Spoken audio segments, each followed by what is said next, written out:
The recent lows, right? Yeah, it's hard to see the number. Right, but the lows, I don't want to use a laser pointer, but it would be the lows over here. Yeah. Right? So, although the market ultimately did break the doji's resistance, pulled back,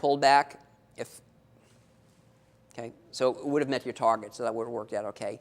But the point here is, once again, emphasizing the importance of using candles as potential stop-out levels. So the low of the hammer should be a support area, and the high of the shooting star should be resistance.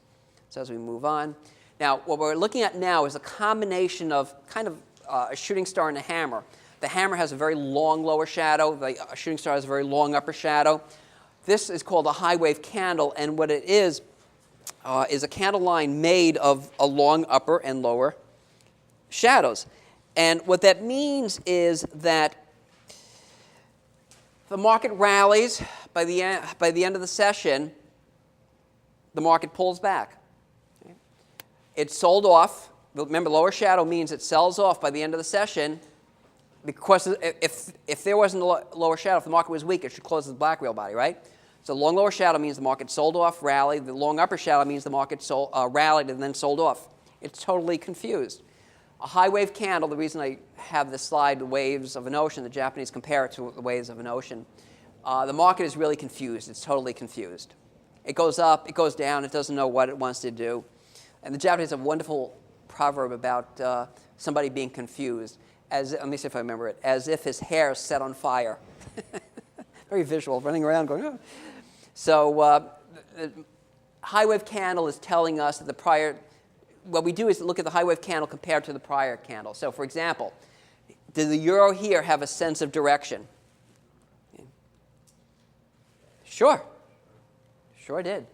Okay. Here, I mean, it's most of the time the high wave candles also have small real bodies. So the small real body is showing us the market could be losing momentum, but these long upper and lower shadows are also showing the market's confused. What does that mean? It means the trend has gone from up to neutral. It's gone from a period where the market knew what it wanted to do, to a time where it doesn't know what it wants to do. What does that do to the probability of the markets turning? It increases, right? It's not 100%, but it increases it. But with this, as soon as we have this spinning top, which is the same as the doji, we set that as a resistance area. Okay. Now we have a couple of couple of high wave candles here and over here, and we're going to look at these later because I'm going to go over why this spinning top. Why this high wave candle did not call a bottom, whereas this high wave candle did. We're going to look at oscillators later, combining Western technicals with candles. What we're focusing on in this portion is just candles.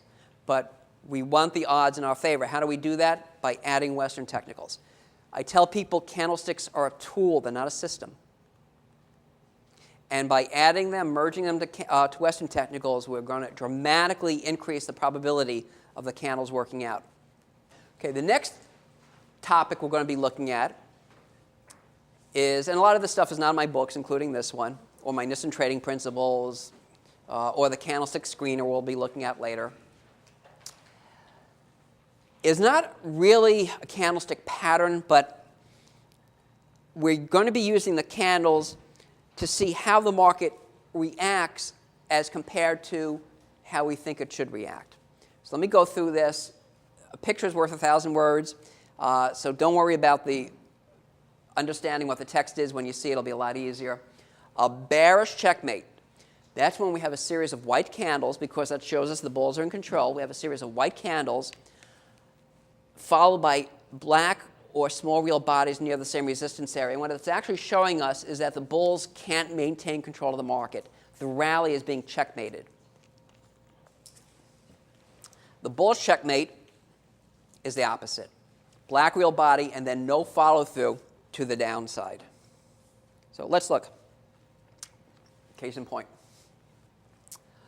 Long black real body, bears are happy. Little smiley face. Okay. Now, with that long black real body, what would you expect to happen? The market to continue weaker, right? Strong bearish momentum. I know if I was bearish, I would be, especially with those two prior black candles. But look what happened in the next session. No follow through. The bears are getting a little unhappy here. No big deal. Okay. Next session, bears are in control. It's still holding support, but it's a new low close for the move. Bears are getting a little bit more optimistic. What happened in the next session? No follow through. And don't worry about if there's any candlestick signals or not here. That's not important. What the aspect of this that I want to focus on is that the candles are showing us that the bears are in control. There's no follow through to the downside. The bears are in control. There's no follow through to the downside. And if this happens 2, 3, 4 times, the bears are going to throw their hands up in frustration and say, okay, I'm getting out here. So this would be a bullish checkmate. Okay? So essentially, the definition is, again, long black real bodies or black real bodies, and then next session, and this doesn't matter what this is. It could be a doji, just something to show us that the bulls have lost control of the market. If it happens one time, it's no big deal. But 2, 3, 4 times, certainly something to take notice of. The same thing on the upside. If we have a long white candle, we would think, the way I like to conceptualize it is like a long white candle is like a broad jump. You're taking a running jump and you're jumping off. You'd think you're going to continue going higher. And the next session, if there's no follow through, no big deal. But then if you have another white candle right at the resistance area, the bulls are getting a little bit more optimistic again, no follow through. I wouldn't use that to short, but I would scale back on long positions, just like I would scale back here on short positions. Same thing here. I'll show you. Another weak market, no follow through on the downside. Okay. And by the way, this is that slide shown just extended back. This is that the checkmate area that I showed you in the prior slide, the bullish checkmate. And you can see the same thing happened again. This is a daily chart. You can see the same thing happened again a month or so later. The bears are happy, and a little smiley face there on the black candle. No follow through. Some of you may recognize this as a bullish engulfing pattern, but that's not important. Same thing, another black candle and no follow through. So for whatever reason, the bears just can't hold control of the market as the market gets down to those levels. Oh, that red semicircle, and I alluded to it before, is when a white candle wraps around a black candle. This is called a bullish engulfing pattern.